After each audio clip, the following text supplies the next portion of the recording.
Et surtout, vous allez pouvoir retrouver des visages bien familiers de la chaîne dans toutes les nouvelles rubriques. C'est aussi la reprise de vos magazines et talk-shows. Mais sans plus attendre, voici les titres de votre journal. 3 petits jours, c'est le temps qu'aura pris le ministre de l'Intérieur Gérald Darmanin pour ouvrir des discussions sur les principaux dossiers calédoniens. Samedi, il s'est rendu au chevet de la SLN dans une situation économique critique. Sur le plan politique, après avoir rencontré les deux blocs, le ministre a confirmé l'organisation de provinciales l'année prochaine. Plus de détails dans un instant. 3 semaines après la rentrée, plusieurs établissements du pays manquent d'élèves. C'est le cas à Wailou, au lycée Johanna Vaquet, où les filières professionnelles ne remplissent plus les classes. D'ici 2030, le pays pourrait perdre jusqu'à 4000 élèves. Nous tenterons de mieux comprendre ce qui se passe avec notre invitée Virginie Murcia, présidente de l'Union du groupement des parents d'élèves dans cette édition. Et enfin, culture, William Ngayoni a demandé à une intelligence artificielle d'écrire une histoire à sa place. Notre créativité se trouve-t-elle menacée? On découvre le résultat en fin de journal. Je vous le disais en titre, les élections provinciales de 2024 doivent se tenir, mais pas avec ce corps électoral. Ce sont les propos de Gérald Darmanin vendredi dernier lors d'une séquence informelle avec la presse. Au cours de sa visite de 3 jours, le ministre des Outre-mer a appelé les élus calédoniens à trouver une solution consensuelle, auquel cas l'État prendrait, je cite, ses responsabilités. Car selon lui, si l'accord de Nouméa se poursuit, la disposition du corps électoral n'en fait pas partie. Alors qu'en est-il sur le plan juridique? Élément de réponse avec Audrey Brady. Quel corps électoral pour les élections provinciales de 2024? L'idée d'un corps électoral général a été évoquée lors de ces bilatérales.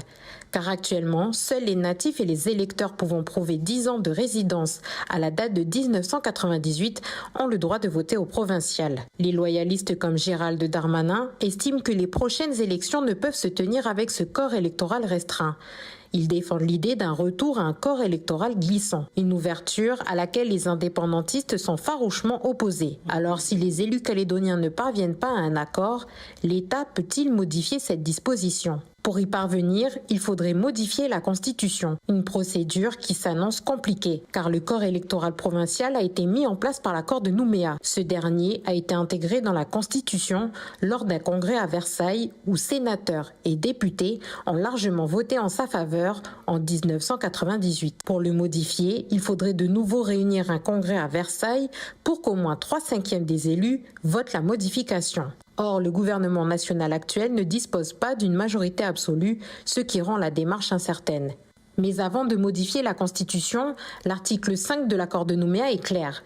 Les partenaires politiques se réuniront pour examiner la situation ainsi créée. Tant que les consultations n'auront pas abouti à la nouvelle organisation politique proposée, l'organisation politique mise en place par l'accord de 1998 restera en vigueur. Alors indépendantistes et non-indépendantistes arriveront-ils à se mettre d'accord sur une même vision du corps électoral? C'est le défi que s'est fixé Gérald Darmanin. Il a annoncé vouloir organiser des bilatérales fin avril début mai avec les élus à Paris. Le ministre reviendrait au mois de juin avant un déplacement au pays d'Emmanuel Macron durant l'été métropolitain. Le gouvernement national espère un nouveau projet institutionnel pour le mois de septembre. Aujourd'hui et demain, le ministre délégué aux Outre-mer, Jean-François Carenco, poursuit seul le voyage à Wallis et Futuna. Après la politique, le nickel. Le ministre Gérald Darmanin l'a répété samedi sur le site de la SLN. L'État arrêtera de soutenir le nickel calédonien sans un projet pays. Les syndicats réagissent aujourd'hui à cette déclaration. Ils restent dans le flou quant à l'avenir proche de la société. Voyez ce reportage de Duke Menango. Lors de sa visite de la SLN, Gérald Darmanin a déclaré que sans changement dans le secteur du nickel calédonien, l'État ne viendrait plus au secours des industriels. Je pense qu'il est temps désormais d'y réfléchir. En tout cas, c'est ce qu'a dit l'État à l'ensemble des élus de la Nouvelle-Calédonie. On ne donnera plus d'argent aux usines de la Nouvelle-Calédonie. Le syndicat majoritaire de la SLN rappelle qu'il s'agit tout de même de prêts de l'État. On a eu l'occasion de remercier les syndicats des salariés par rapport au prêt encore de 4,8 milliards, parce que c'est quand même un prêt et c'est un remboursement qu'on fait avec des intérêts derrière, donc c'est pas un don. Pour les syndicats, avant la stratégie pays énoncée dans les déclarations du ministre de l'Intérieur et des Outre-mer, c'est d'abord l'avenir proche de la SLN qui interroge. En effet, le groupe Eramet, détenu entre autres par l'État, est l'actionnaire majoritaire de la SLN. Et malgré les bénéfices records en 2022, pour plus de 88 milliards de francs CFP, les caisses de la SLN restent dans le rouge. Et pour les syndicats, des questions restent en suspens sur l'avenir du groupe Eramet en Nouvelle-Calédonie. Aujourd'hui, on voit qu'ils investissent beaucoup ailleurs, à Weda Bay, maintenant en Indonésie.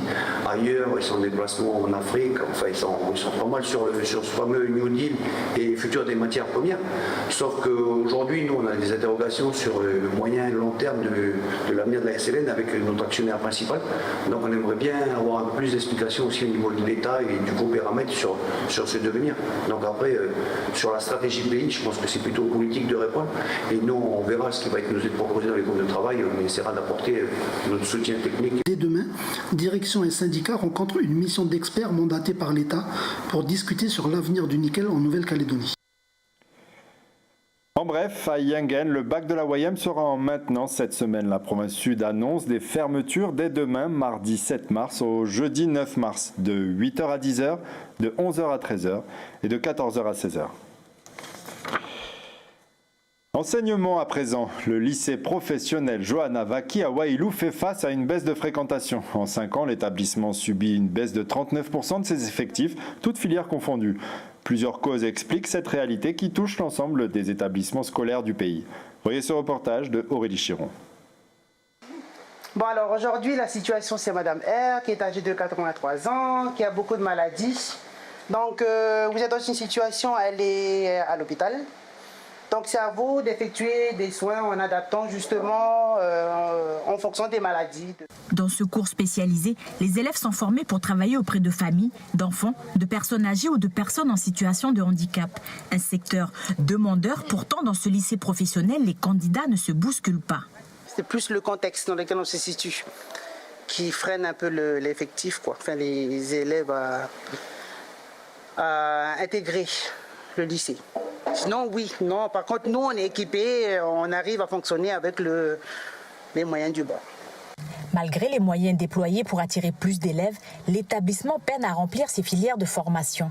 En 5 ans, les effectifs ont diminué de 39%, passant de 135 élèves en 2018 à 82 en 2023. Il faut qu'on arrive en fait à gagner la confiance des familles, leur dire que on est une petite structure, un lycée dans une tribu, mais l'espace est tellement convivial que du coup ça facilite et ça doit permettre les apprentissages des élèves. Manque d'attractivité, mauvaise réputation de la localité ou encore baisse démographique, les causes sont diverses. Néanmoins, depuis quelques années, les établissements scolaires font face à une nouvelle difficulté. Il y a en fait un espèce de décalage entre les attentes du jeune et les besoins en fait, les besoins du territoire. Donc, et on se rend compte que énormément de jeunes, quand on fait les carrefours de métiers, ils se tournent énormément vers tout ce qui est gestion administrative, mécanique, mais on voit qu'au bout d'un moment, ce sont des filières qui vont saturer. Alors que tout ce qui est aide à la personne, il y a comme un fossé qui se creuse où l'offre, par rapport à l'offre et à la demande, il y a beaucoup de demandes, mais on a très peu de jeunes qui prennent conscience que ce sont des filières porteuses, notamment en province nord. Donc normalement cet après-midi j'ai une élève qui arrive pour faire son inscription parce qu'elle nous a contacté hier. Oui. Dans ce lycée, le constat est bien réel. La formation au CAP agent sécurité est saturée quand les filières liées au service sont désertées. De manière générale, le pays fait face à une véritable baisse des effectifs scolaires cette année. Un phénomène qui devrait s'intensifier dans les décennies à venir. Et l'établissement continue de chercher des candidats pour les filières aide à service à la personne notamment, que ce soit en première année comme en terminale. Les parents intéressés peuvent directement prendre la tâche auprès de l'établissement scolaire. Pour aller un peu plus loin et tenter de comprendre ce manque d'élèves dans les filières professionnelles, ce soir, nous recevons Virginie Murcia, présidente de l'UGPE, l'Union de groupement des parents d'élèves. Madame Murcia, bonsoir, merci d'avoir accepté notre invitation. Bonsoir. Une réaction au sujet que l'on vient de découvrir. Là, vous avez typique un exemple de manque d'information pour les familles. Quand je dis manque d'information pour les familles, ça veut dire comme ça que les jeunes ne sont pas assez informés sur leur orientation. Et donc concrètement, c'est selon vous l'origine du problème ? L'origine du problème, c'est-à-dire que dans les établissements scolaires ou avec le vice-rectorat, l'information doit passer sur l'orientation des élèves. Vous avez des jeunes qui sont en difficulté de ne pas savoir sur quelle orientation poursuivre son avenir. Et donc, c'est cette information qu'il faut justement aider les familles, aider les jeunes à pouvoir trouver leur métier et ce qu'ils aiment justement. Alors, ce qu'ils aiment, mais est-ce que vous dites qu'il y a un manque d'informations? Est-ce que selon vous aussi les filières ne séduisent plus? Les filières ne sont pas assez présentées de façon à ce qu'on motive les jeunes et de façon à ce qu'on informe la famille.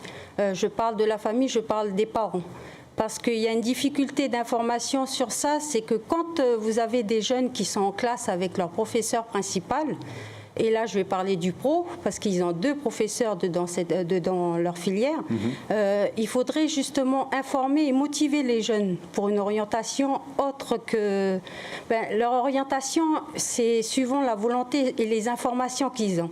Dès qu'ils ont une information qui les intéresse, ils vont s'appuyer dessus, ils vont s'informer, donc il faut les motiver. Chaque année, dans la transition entre le primaire, le secondaire, souvent, enfin de la 3e à la seconde, notamment, les jeunes doivent réaliser des vœux, au nombre de 3, je crois. Est-ce qu'ils sont toujours respectés? Est-ce qu'on entend leurs requêtes? Et est-ce que c'est essentiel à leur futur parcours scolaire, dans la continuité? Dans leur orientation, alors comment ça se passe pour bien être clair sur le sujet? Il y a des conseils de classe qui se passent. Et il y a des réunions avec les professeurs, le chef d'établissement et tous les professeurs qui sont ici avec justement quelques membres des parents d'élèves qui sont aussi dans les conseils de classe. La période où l'on passe, c'est justement sur une échelle de 25 élèves qui ont décidé de leur orientation. Et sur cette orientation, vous avez 3 vœux. Sur ces 3 vœux ou plus, parce qu'ils peuvent aussi en demander plus, l'élève choisit le premier vœu. La difficulté que l'on a, c'est que quand ces vœux ils sont choisis au vice-rectorat, ce n'est pas souvent le premier vœu qui est choisi, c'est soit le 2e ou soit le 3e. Et il faut savoir aussi que c'est passé par Affelnet, qui est au vice-rectorat, qui décide justement de l'orientation de ce jeune. Et c'est pour ça que l'on demande aux parents d'être vigilants sur l'orientation de leurs enfants, parce qu'il faut à tout prix enregistrer quand vous voyez que c'est sur Affelnet, passer par Pronote, il faut tout de suite enregistrer l'affectation et les vœux que vous avez demandés à vos enfants. C'est sûr que ce n'est pas facile pour les parents pour Internet actuellement, mais on leur a toujours dit que s'ils avaient besoin d'aide, l'UGPE était là pour les aider. Quelles conséquences ça aurait finalement de voir de moins en moins de jeunes dans ces filières? On parle d'érosion des effectifs. Quelles conséquences ça aurait? Les conséquences, c'est justement que là, vous avez des élèves comme à Wailou, où les effectifs sont en baisse. Donc du coup, vous avez cette manque d'information et de communication sur des orientations et sur des choix définis qui bloquent justement le jeune à avoir la motivation d'y aller justement à ces endroits, à ces établissements. Alors justement, que faudrait-il faire selon vous pour que les enfants et parents d'élèves notamment puissent être rassurés dans leur affectation, dans leur parcours scolaire? Eh bien, pour rassurer les parents, déjà, il faudrait qu'il y ait plus d'informations du vice-rectorat sur l'orientation des jeunes dans les établissements scolaires. Parce qu'il y avait des brochures avant que M. Rosaire arrive avec l'ancien vice-recteur. Il y avait des brochures qui se communiquaient justement sur l'orientation et ça permettait aux familles aussi d'être rassurées. Ça permettait aux jeunes aussi de savoir son orientation. Mais il faut surtout les motiver dans les établissements scolaires si vous voulez avoir des jeunes qui soient motivés à partir du collège déjà. Virginie Murcia, présidente de l'UGPE, merci pour cet éclairage. Merci d'avoir accepté notre invitation. Au revoir. Au revoir. C'est une histoire bien calédonienne écrite avec une intelligence artificielle. Alors, que se passerait-il si l'on demandait à une intelligence artificielle de faire le travail à notre place? C'est ce qu'a cherché à savoir Wilgam Ngayoni, un Calédonien originaire de Nengone. Voyez ce reportage de Michel Pimbé. Il était une fois une petite fille nommée Mima qui vivait sur l'île de Nengone. Elle était très curieuse et aimait entendre les légendes de son île. Un jour, elle a rencontré une amie nommée Mitsiwe qui partageait sa passion pour les histoires et les légendes. Cette histoire, William Ngayoni ne l'a pas imaginée ni même écrite. Le jeune technicien en maintenance industrielle, féru de nouvelles technologies, a voulu écrire un livre testant ChatGPT, cette intelligence artificielle présentée au public en novembre 2022 et qui a été à l'origine d'un énorme buzz médiatique. Moi, je n'ai jamais écrit de livre de ma vie. J'en ai lu des livres, mais les écrire, c'est autre chose. Ah non, Donc là, je me suis lancé dedans. J'ai dit, pourquoi pas. Je vais essayer l'outil. Qu'est-ce qu'il peut faire, jusqu'à quel niveau on peut aller avec ce genre d'outil-là, quoi. ChatGPT est un outil gratuit et accessible à tous. Impressionnant, il délivre en quelques secondes seulement les textes qu'on lui demande.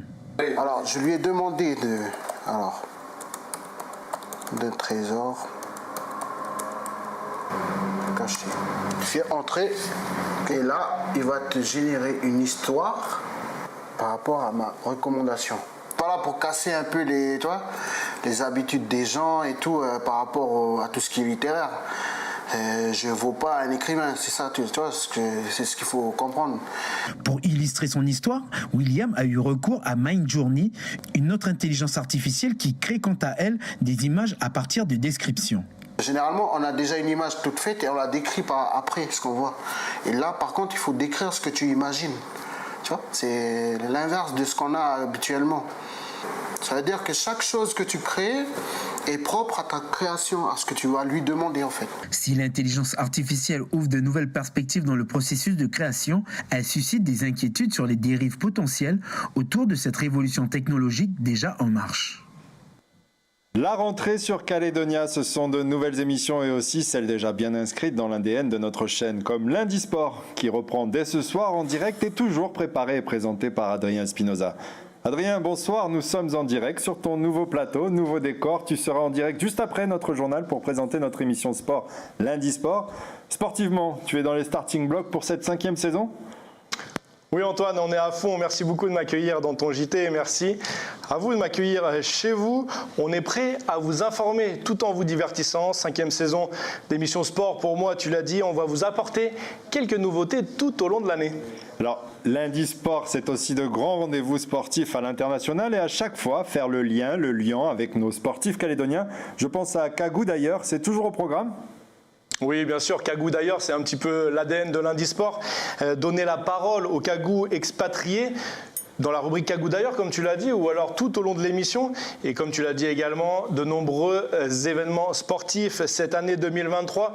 2-3 exemples au passage. Il y a la Coupe du Monde pour nos U17 footballeurs. Ils se sont qualifiés, c'est au Pérou, c'est en fin d'année. On les suivra bien sûr. Les Jeux du Pacifique au Salomon, mais il y aura aussi tout au long de l'année des compétitions de sport de glisse, le kite, le stand-up paddle, le VA, la planche à voile où nos Kagou excellent. Ne t'inquiète pas Antoine, tous les résultats de nos Kagou expatriés seront dans Lundi Sport. Lundi Sport, partout on peut être présent. Ce soir, c'est la première émission de l'année. Où nous emmènes-tu et avec qui ? Alors ce soir, Antoine, gros plan sur la révélation du championnat de football calédonien. Depuis quelques saisons, l'Ouest Waya, il s'est envolé pour la France, faire des essais au FC Nantes, pas concluant, mais il a rebondi à Laval où il prend part à la vie du centre de formation. Tout cela s'inscrit dans le projet de la Fédération calédonienne de football, le Elite Challenge, voilà le projet Elite Challenge, il est relayé en métropole par Christophe Coursimo. Il s'occupe de faire venir les jeunes et justement de les aider dans leur installation. Il nous dira tout car on l'a eu également en interview et on aura bien sûr des nouvelles de nos Kagou d'ailleurs. On en a parlé, Lohanville qui explose son record de Calédonie, c'est du 400 mètres et également Cédric Do en boxe thaïlandaise, victoire par décision unanime. Adrien, on te retrouve tout de suite après pour ces trésors d'infos sportives. Après, en direct pour Lundi Sport. C'est parti et merci. Outremernews.fr, le site de l'actualité Outre-mer, 24 heures sur 24 et 7 jours sur 7.